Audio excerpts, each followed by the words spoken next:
राधे राधे। आप सभी का हमारी YouTube चैनल कथासुर में स्वागत है। इससे पूर्व हमने श्रीमद् भागवत के प्रथम स्कंद के 11वें अध्याय तक सुना कि किस प्रकार भगवान श्री कृष्ण का द्वारका में राजोचित स्वागत हुआ। भगवान जब द्वारका में प्रविष्ट हुए, सर्वप्रथम अपने माता पिता, गुरुजनों एवं ब्राह्मणों से उन्होंने मिलकर आशीर्वाद ग्रहण किया। तत्पश्चात अपने महलों में गए और अपनी पटरानियाँ एवं रानियों से मुलाकात की। तत्पश्चात समग्र नागरिकों से भेंट की। यहाँ तक हमने 11वां अध्याय सुना।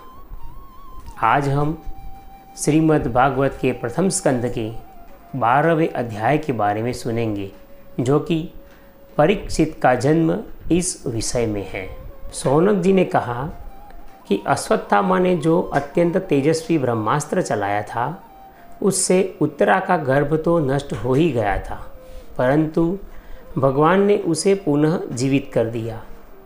उस गर्भ से पैदा हुए परीक्षित के जन्म, कर्म एवं मृत्यु के विषय में कृपया करके यदि आप ठीक समझते हो तो हमें आप सुनाएं, क्योंकि यहाँ पर एक बात सिद्ध हुई है कि हमारे गुरुजन एवं कोई भी जिसका हम आशीर्वाद ग्रहण करना चाहते हैं, ऐसे सम्माननीय से जो भी प्रश्न पूछा जाता है तो उसे विनती करके या उसे अनुकूल हो तो ही उन्हें प्रश्न पूछना चाहिए। तो इस प्रकार शौनक जी ने सूत जी से ये प्रश्न पूछा, क्योंकि उन्होंने ऐसा कहा कि हम लोग बड़ी श्रद्धा के साथ इसे सुनने का आग्रह करते हैं, इसलिए आप ठीक समझते हो तो आप हमें बताएं। सूत जी ने कहा कि धर्मराज युधिष्ठिर अपनी प्रजा को प्रसन्न रखते हुए पिता के समान प्रजा का पालन करने लगे थे और भगवान श्री कृष्ण के चरण कमलों के सेवन से समस्त भोगों से वे निस्पृह हो गए थे। हे शौनकादि ऋषियों, उनके पास संपत्ति तो अतुल थी, उन्होंने बड़े बड़े यज्ञ किए थे। इनके फल स्वरूप ही उन्हें श्रेष्ठ लोगों का अधिकार प्राप्त हो गया था। सारी पृथ्वी उनकी थी, वे जम्बूद्वीप के स्वामी भी बन चुके थे।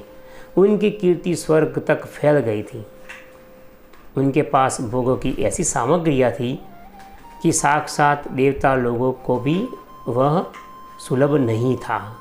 परंतु जैसे भूखे मनुष्य को भोजन के अतिरिक्त कोई पदार्थ नहीं सुहाते, ठीक उसी प्रकार उन्हें भगवान के सिवा दूसरी कोई और वस्तु सुख नहीं देती थी।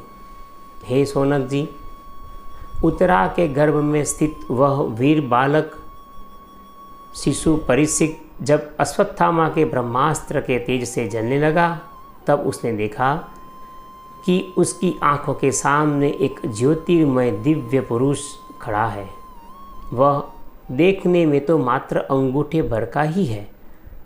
उसका स्वरूप बहुत ही निर्मल है, अत्यंत सुंदर श्याम शरीर है।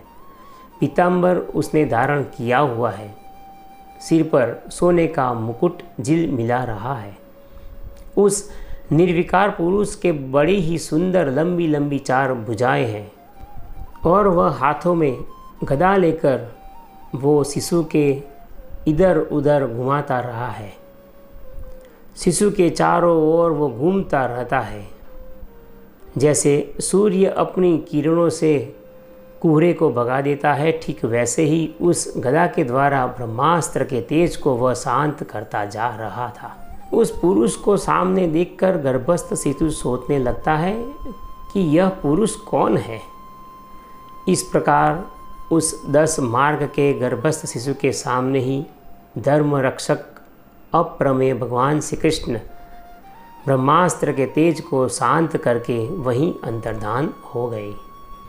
तदंतर ग्रहों के उदय से युक्त समय, सद्गुणों को विकसित करने वाले शुभ समय में पांडु के वंशधर परीक्षित का जन्म हुआ। जन्म के समय ही वह बालक इतना तेजस्वी दिख पड़ता था मानो स्वयं पांडु ने ही फिर से जन्म लिया हो। पौत्र के जन्म की बात सुनकर राजा युधिष्ठिर मन में बहुत प्रसन्न हुए। उन्होंने धौम्य, कृपाचार्य आदि ब्राह्मणों से मंगल वाचन और जात कर्म संस्कार करवाए। महाराज युधिष्ठिर दान के योग्य समय को जानते थे। उन्होंने प्रजातीर्थ नामक काल में अर्थात नाल काटने के पहले से ही वही समय में ब्राह्मणों को बुलाया और सुवर्ण, गौवें, पृथ्वी, गाय, गांव और उत्तम हाथी और घोड़े दान दे दिए। ब्राह्मणों ने संतुष्ट होकर विनयी युधिष्ठिर से कहा कि हे पुरुवंश शिरोमणि, काल की दुर्निवार गति से यह पवित्र पुरुवंश मिटना ही चाहता था, किंतु आप पर भगवान विष्णु की अपार कृपा होने के कारण उन्हें ने ही आपके वंशधर को जीवित रखा है, इसलिए इसका नाम विष्णुराथ होगा। इस प्रकार ब्राह्मणों ने उसका नाम विष्णुराथ रखा और उन्होंने कहा कि निस्संदेह यह बालक संसार में बड़ा यशस्वी, भगवान का परम भक्त और महापुरुष होगा। यह बात सुनकर युधिष्ठिर मन ही मन में बड़े प्रसन्न हुए और उन्होंने कहा कि महात्माओं, यह बालक क्या अपने उज्जवल यश से हमारे वंश के पवित्र कीर्ति महात्मा राजर्षियों का अनुसरण करेगा? यहाँ पर राजा युधिष्ठिर परीक्षित के जन्म को लेकर उसके भविष्य के संबंध में कुछ पूछना चाहते हैं।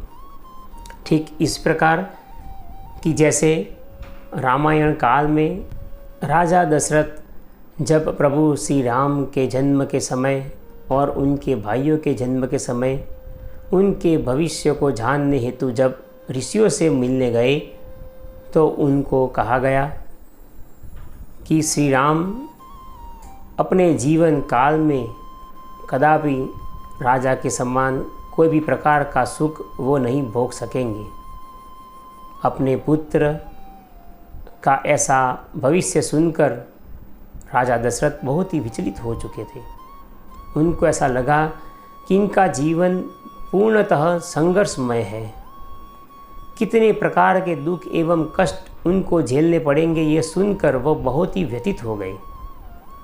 इतना सारा वृत्तांत सुनने के बाद जब ऋषियों ने कहा कि हे राजा दशरथ, आप चिंता मत कीजिए, क्यों कि आपके यहाँ जन्म लिए हुए श्री राम स्वयं नारायण है। यह सुनकर दशरथ जी को इतना आनंद हुआ, वे इतने प्रसन्न हुए कि उनको लगा कि उनका जन्म सफल हो गया है। ऐसे ही भविष्य को जानने के विषय में कुतूहलवश युधिष्ठिर ने ऋषियों से प्रश्न पूछ दिया और कहा कि इनके भविष्य के बारे में आप मुझे बताएं। तब ब्राह्मणों ने जो कहा और परीक्षित के बारे में जो भविष्य कथन कहा गया है वह बहुत ही सुनने लायक है, क्योंकि वो सर्व गुणों से संपन्न था। उनके पितरों और उनके जितने पितृगण थे उनमें से सब एक एक गुणों का उनके अंदर समावेश हो गया था।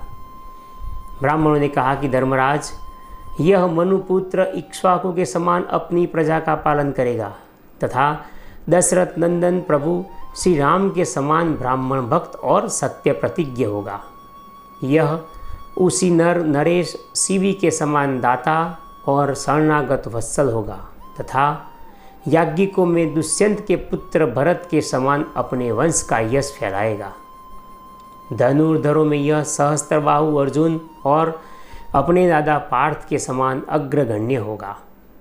यह अग्नि के समान दुर्धर्ष और समुद्र के समान दुस्तर होगा। यह सिंह के समान पराक्रमी और हिमाचल की तरह आश्रय देने वाला होगा। पृथ्वी के समान सदृश तितिक्षु और माता पिता की तरह अत्यंत सहनशील होगा। इसमें पितामह ब्रह्मा के समान समता रहेगी एवं भगवान शंकर की तरह यह अत्यंत कृपालु होगा और संपूर्ण प्राणियों को आश्रय देने में तो यह लक्ष्मीपति भगवान विष्णु के समान होगा। यह समस्त सद्गुणों की महिमा धारण करने में श्री कृष्ण का अनुयायी होगा। रंती देव के समान उदार होगा और ययाति के समान धार्मिक होगा। धैर्य में बलि के समान और भगवान श्री कृष्ण के प्रति दृढ़ निष्ठा में यह प्रहलाद के समान होगा। यह बहुत से अश्वमेध यज्ञ को कराने वाला होगा। मर्यादा का उल्लंघन करने वालों को ये दंड देगा और पृथ्वी माता और धर्म की रक्षा के लिए यह कलयुग का दमन भी करेगा। ब्राह्मण कुमार के शाप से तक्षक के द्वारा अपनी मृत्यु सुनकर यह सबकी आसक्ति छोड़ देगा और भगवान के चरणों की शरण लेगा। हे राजन, व्यास नंदन सुखदेव जी से यह आत्मा के यथार्थ स्वरूप का ज्ञान प्राप्त करेगा और अंत में गंगा तट पर अपने शरीर को त्याग कर निश्चय ही अभय पद प्राप्त करेगा। ज्योतिष शास्त्र के विशेषज्ञ ब्राह्मण राजा युधिष्ठिर को इस प्रकार बालक के जन्म यज्ञ का फल बतलाकर और भेंट पूजा लेकर अपने अपने घर को चले गए। वह यही बालक संसार में आगे जाके परीक्षित के नाम से प्रसिद्ध हुआ। इसका नाम परीक्षित इसलिए पड़ा कि जब इसने जन्म लिया तब से, जब वो गर्भ में था तब उसने जो भव्य ज्योतिर्मय पुरुष को देखा था, उसे ढूंढने की अभिलाषा से उसने यह व्यक्ति यहाँ पर तो नहीं है, क्या ये व्यक्ति यहीं तो नहीं है, यह पूछ कर उसने अपनी अभिलाषा को शांत करने का प्रयास किया था और हर एक व्यक्ति को परीक्षा लेनी चाहिए थी, इसलिए उसका नाम परीक्षित पड़ा। अब समय बीतने पर जैसे दिन प्रतिदिन चंद्रमा अपनी कलाओं से पूर्ण होता हुआ बढ़ता है, ठीक वैसे ही वह राजकुमार भी अपने गुरुजनों के लालन पालन से क्रमशः अनुदिन बढ़ता हुआ शीघ्र ही सयाना हो गया। इसी समय स्वजनों के वध का प्रायश्चित करने के हेतु और भगवान की आराधना करने के हेतु युधिष्ठिर ने अश्वमेध यज्ञ करने का विचार किया। उनके पास प्रजा के वसूल किए हुए दंड के अतिरिक्त और कोई धन नहीं था, इसलिए उन्होंने भगवान श्री कृष्ण से सलाह ली कि प्रभु, इसके लिए धन का प्रबंध कहाँ से और कैसे किया जाए, क्योंकि इनके पास पूर्ण मात्रा में धन था ही नहीं।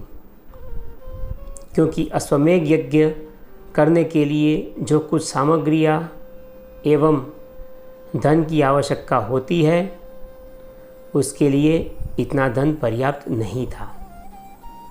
भगवान से सलाह लेने के बाद भगवान श्री कृष्ण की प्रेरणा से उनके भाई उत्तर दिशा में, जहाँ राजा मरुत और ब्राह्मणों ने धन छोड़ा हुआ था, वहाँ से बहुत सारा धन ले आए। पूर्व काल में राजा मरुत ने बहुत ही बड़ा अश्वमेध यज्ञ करवाया था।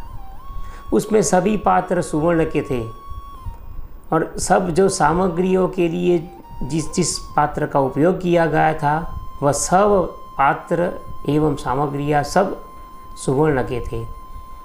इतना सारा धन उन्होंने दान दे दिया था और सब ब्राह्मणों को भी वह सब सुवर्ण के पात्र दे दिए थे। यहाँ तक कि आए हुए सभी ब्राह्मण वह सब अपने साथ ले जाने में असमर्थ थे, इसलिए बचे हुए सुवर्ण के सभी पात्र राजा मरुत ने उत्तर दिशा में फिकवा दिए थे। साथ ही साथ जो ब्राह्मण अपने साथ सुवर्ण के और ज़्यादा पात्र न ले जा सके, उन्होंने भी वह सब सुवर्ण के पात्र उत्तर दिशा में फिकवा दिए।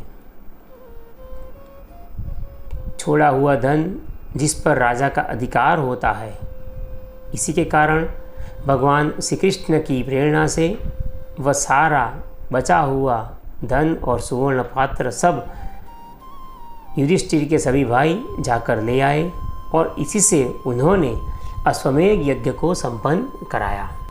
इस यज्ञ के संपन्न होने के बाद सभी पांडवों के आग्रह के वश भगवान श्री कृष्ण वहीं पर कई महीनों तक रह गए।